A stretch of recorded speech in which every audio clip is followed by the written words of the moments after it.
Excellency, thank you very much for this opportunity to talk to you. This is the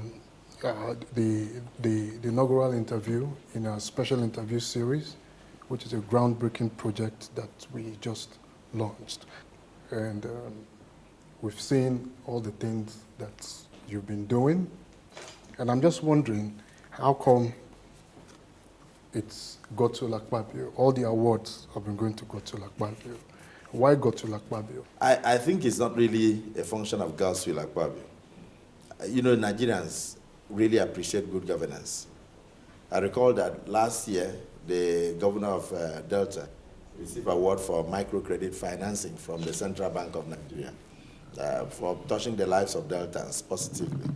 And this year, I was honored by the same Central Bank of Nigeria, and they referred to me as Mr. Infrastructure for what they believe is infrastructural revolution that I put in place. But be that as it may, I think the major thing there is that, yes, indeed, positive things are happening in governance in various states of the Federation. I think that's the message for the diaspora, that positive things are happening in the area of governance in various states of the Federation. So it's no longer so much of the stories of lamentations, that you can see this flicker of hope that, yes, indeed, governments are working and that things are turning around for the better for the Nigerian citizen. The reason why so much awards for GOV AKPABIO is because it's God's will. It's God's will. It's the will of God. This is not a story. You are now an eyewitness to the miracle that is happening in the state, to the uncommon transformation that he has unleashed on the state in the last 5 years.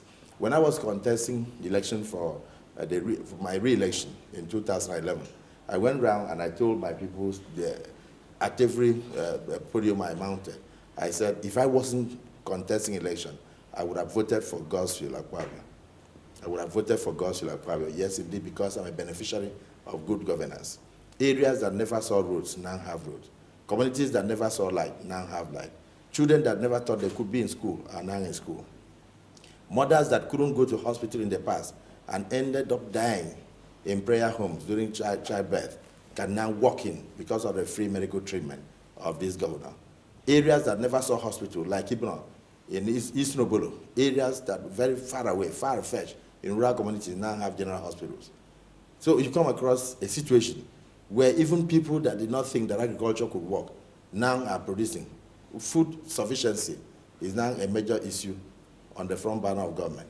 And then you can see people that for over 50 years, the state was a pedestrian state.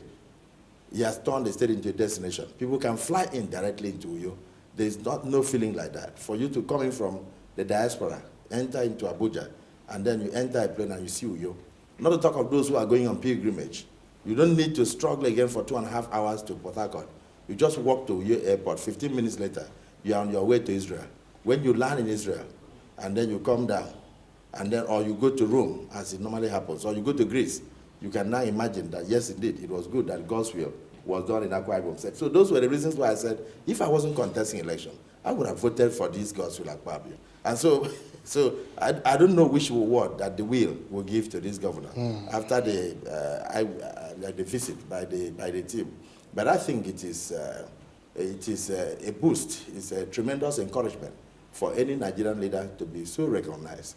It shows clearly that the people appreciate good governance, and it will spur any leader to do more for the sake of the people. Okay. Your Excellency, the BRACE Commission, which is an acronym for, I believe it's Bayelsa, Rivers, Akwa Ibom, Cross River, Edo, and Delta, the union of 6 states, which you're a part of.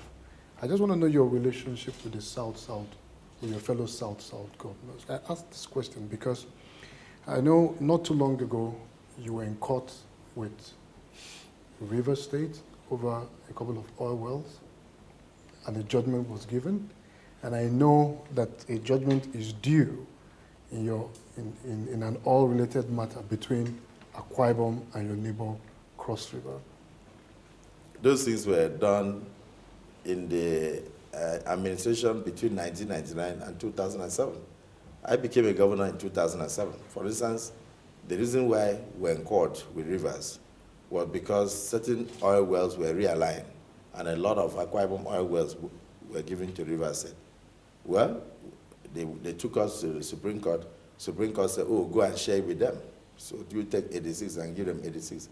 And Supreme Court is a final court, so you cannot argue with the decision of the Supreme Court. I mean, these are not issues that can cause friction between me and my brother governors, because these were not issues of our making. You can have a child and a son, and you have disagreement with your son. The son will not say, you are no longer my father. No. So, to be honest with you, small misunderstandings that are issues that we met on ground as governors notwithstanding, we have managed to bond together. And that is even why the birth of Brace Commission that you are seeing today. We have attempted to focus on regional integration to bring the entire South-South region together, so we can look at regional development and then look at regional integration and do projects that one can point at that will show significantly that yes, this region is focused. And that was how the Brace Commission came about. During the Silver Birds Award, there were pictures that were shown of the Civil War. And there was somebody who was sitting next to us who actually comes from the West. And the person asked whether those things were acting. The Kwashiorkor reading children with their swollen tummies and then in very bad shape.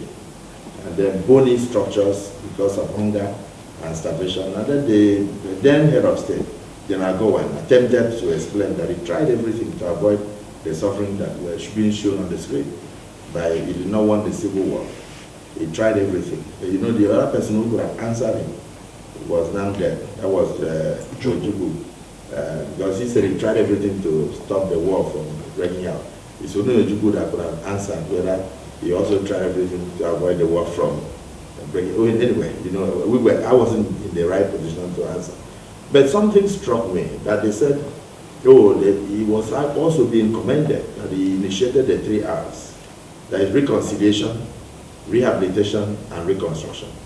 And I asked a very simple question, if you listen to me, that I came with a prepared text, that I wasn't going to read my text or accept that.